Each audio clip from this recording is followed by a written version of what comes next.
reçu sur ce plateau ici même les responsables des éditions Lumière du Monde qui étaient passés pour présenter un concept nouveau, un concours. C'était Publie ton livre à l'ICA. Voilà. Et pour aujourd'hui, je vous promets une surprise. Et oui, le concours s'est bien déroulé et la championne, nous avons notre championne aujourd'hui. Elle est avec nous. Aujourd'hui, mercredi 3 décembre 2025, on s'achemine vers la fin de l'année 2025, c'est le dernier mois. C'est aussi l'occasion des fêtes, d'offrir des cadeaux à ceux qu'on aime, à nos proches, de témoigner notre reconnaissance à l'Éternel.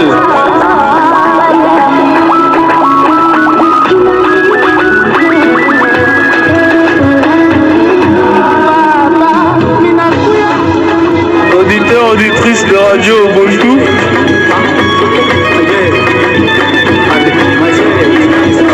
auditeurs, auditrices de Radio Ubuntu, nous avons l'immense plaisir d'annoncer aujourd'hui la gagnante du concours Publie ton livre à 10 000 francs, l'écrivaine Adjaratou Amani.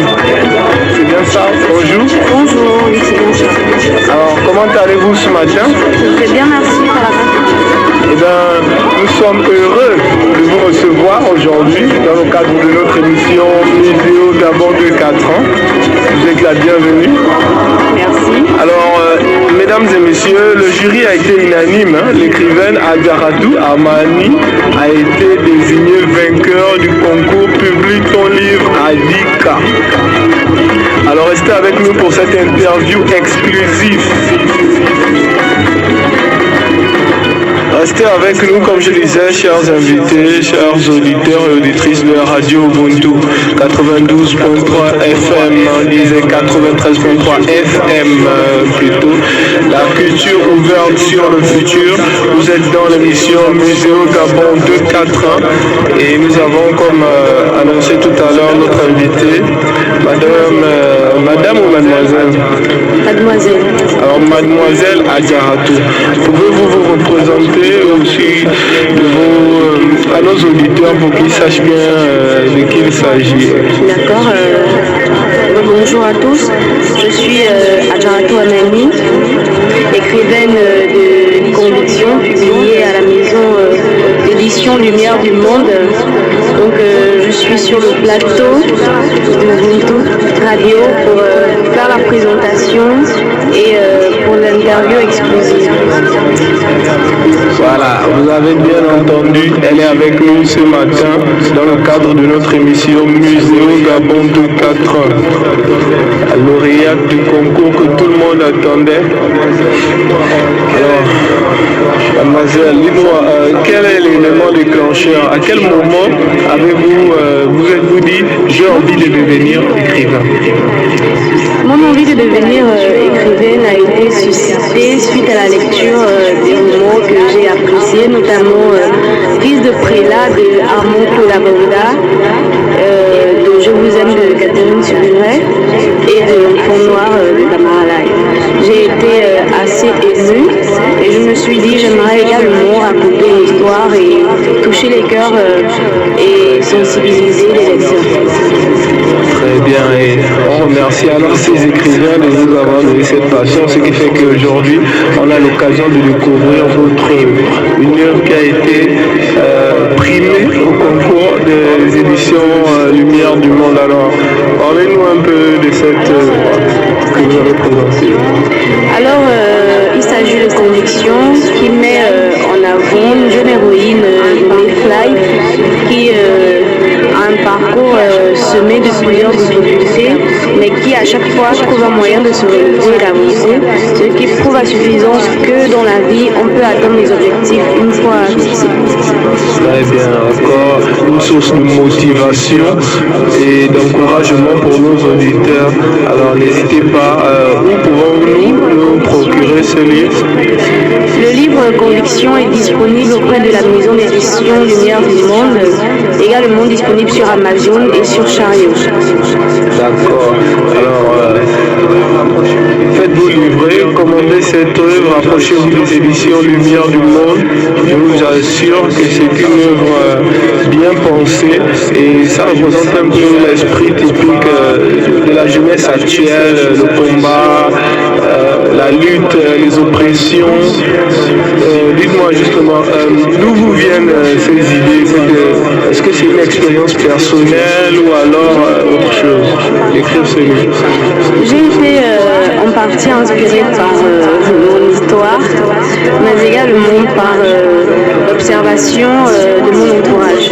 Donc il y a un peu de beaucoup de vous ou un peu de vous dans cette œuvre? Disons... il y a un peu de fiction, c'est entièrement votre... C'est un peu de mon histoire avec de la fiction. Comme je vous disais, une histoire très passionnante à suivre et à lire, à découvrir auprès des éditions Les Lumières du Monde. Alors dites-moi, parlez-nous de cette passion, l'écriture. Comment l'écriture pour vous est-elle juste un métier? Souhaitez-vous faire carrière ou alors c'est juste une passion, votre histoire que vous avez voulu partager dans ce situe un peu? Avec la grâce de Dieu, je souhaiterais bien faire carrière dans la littérature, mais c'est également une passion. Une passion. Alors, vivant de nos passions.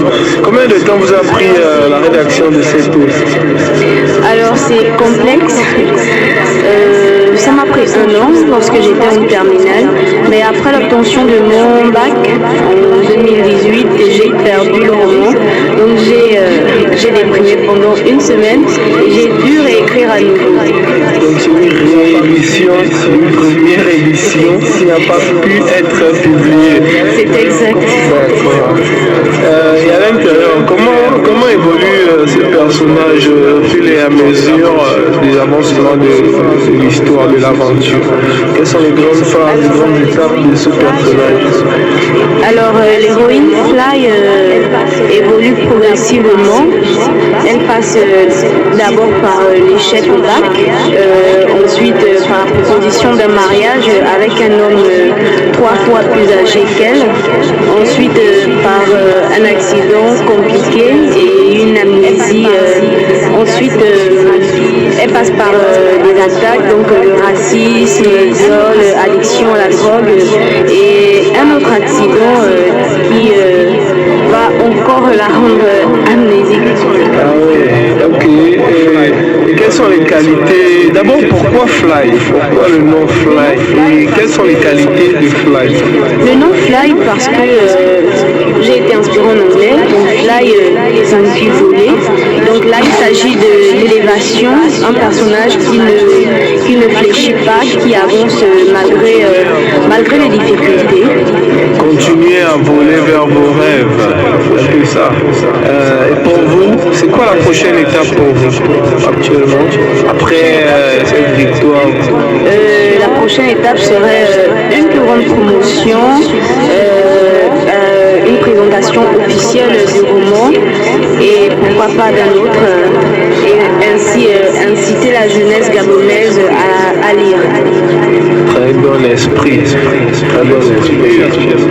Et qu'avez-vous prévu actuellement pour la promotion de ce livre? Avez-vous déjà des événements, des dates peut-être? Les dates ne sont pas encore fixées, tout est en train de se préparer. Une fois prêt, tout le monde sera informé. Très bien, alors restez connectés sur Museo Gabon 241 pour avoir tout 100%, non, je voulais dire 200% des informations concernant ces convictions. Quelles sont les convictions? C'est profond, ça touche. Alors comment ça s'est passé durant le concours? Pendant le concours, c'était au début stressant parce que mes adversaires sont également des personnes très talentueuses et qui passent des messages assez forts à travers leurs ouvrages. Donc je me suis sentie un peu stressée, mais après ça s'est bien passé parce que l'encouragement de mes proches a suscité en moi une force. Donc je me suis dit, on va aller jusqu'au bout et que je vais gagner. Voilà. Couper 2 minutes sur la famille. C'est peut-être qu'on a un peu vite en besoin. J'aimerais savoir quelle a été l'importance de ta famille dans cette histoire.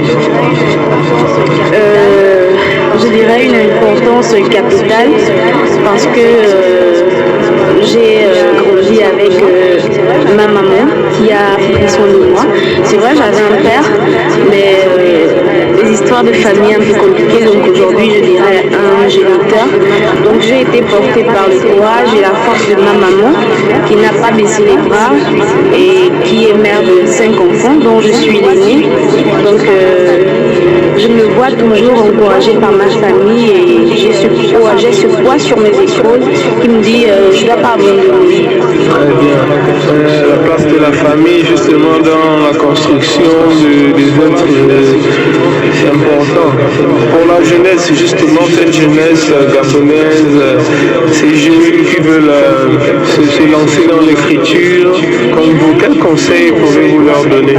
Je dirais qu'ils doivent être passionnés parce qu'on n'écrit pas sans passion. L'inspiration vient avec la passion et beaucoup de résilience parce qu'il y a parfois des moments où on se sent acculé et on n'arrive pas à écrire des simples lignes. Donc il faut vraiment être passionné par l'écriture pour pouvoir faire passer un message profond à travers. Justement, parlez-nous un peu du syndrome de la page blanche. Comment faites-vous pour gérer ça? C'est assez compliqué. Pour gérer cela, moi je pense simplement à ma famille et à mes rêves. Très bien. C'est une personne accomplie que nous avons l'honneur de retrouver sur ce plateau, Madame Adjaratou Amani. C'est bien ça. Alors, parlez-nous un peu de ce nom, de vos origines, de vos croyances. D'accord. Je suis née dans une famille plutôt très religieuse, musulmane. Je dirais que ça a été compliqué pour moi parce que j'ai eu un long parcours semé d'embûches pour arriver où je suis. Je dirais pas qu'aujourd'hui je suis les traces que la famille a voulu pour moi, mais je dirais les traces que le destin a voulu que je suive. Et la place de la culture quelle est la place de la culture dans vos écrits? Est-ce qu'il y a toujours cette marque? Comment vous présentez ça dans cette œuvre? Je présente la culture, déjà c'est en gros la culture africaine, parce que pour se développer déjà, il faudrait qu'on retourne vers nos racines et aussi présenter les difficultés auxquelles certaines personnes font face. Il y a des situations que l'on vit et qu'on n'ose pas en parler. Donc à travers le roman Conviction, notamment en parlant du mariage forcé, je tiens à attirer l'attention des lecteurs et de la population afin de leur dire que ce sont des choses qui se passent encore. C'est vrai, c'est de plus en plus rare, mais il y a des personnes qui vivent encore par ces difficultés. C'est noté. Alors dites-moi, d'après vous, quelle est votre vision de la littérature gabonaise?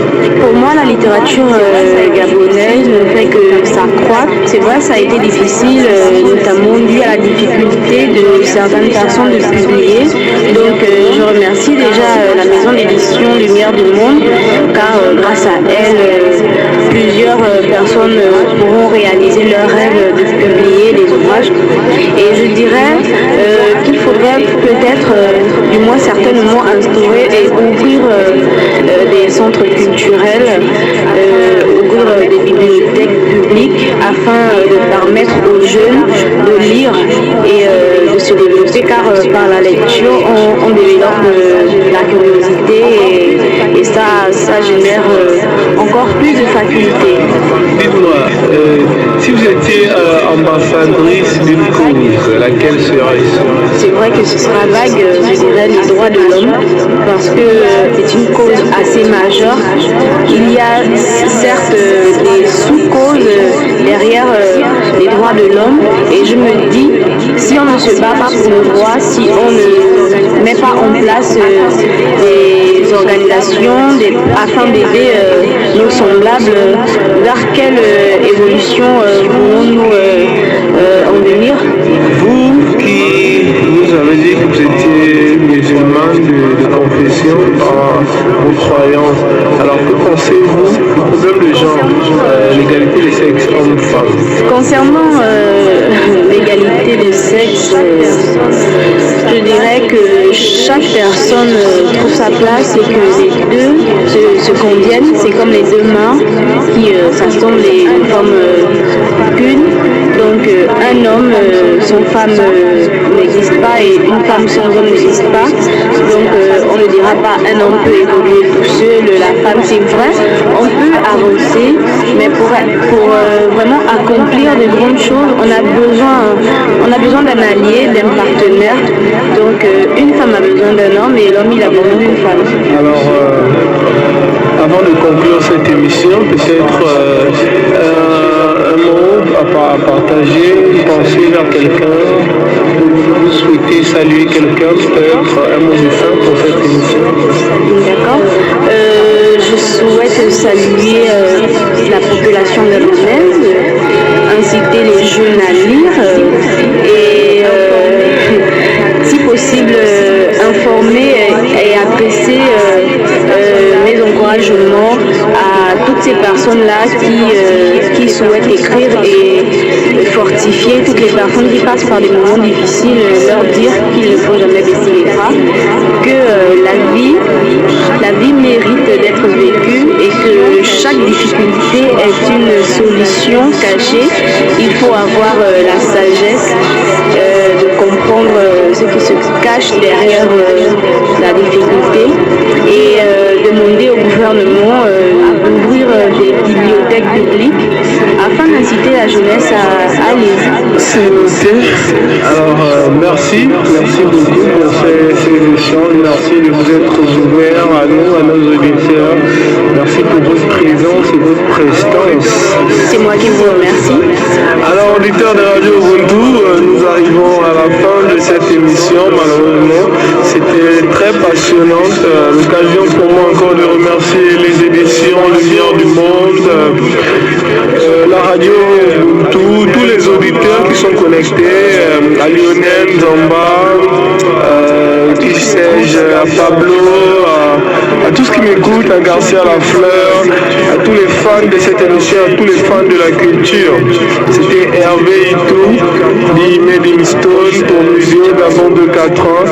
À la prochaine, ciao.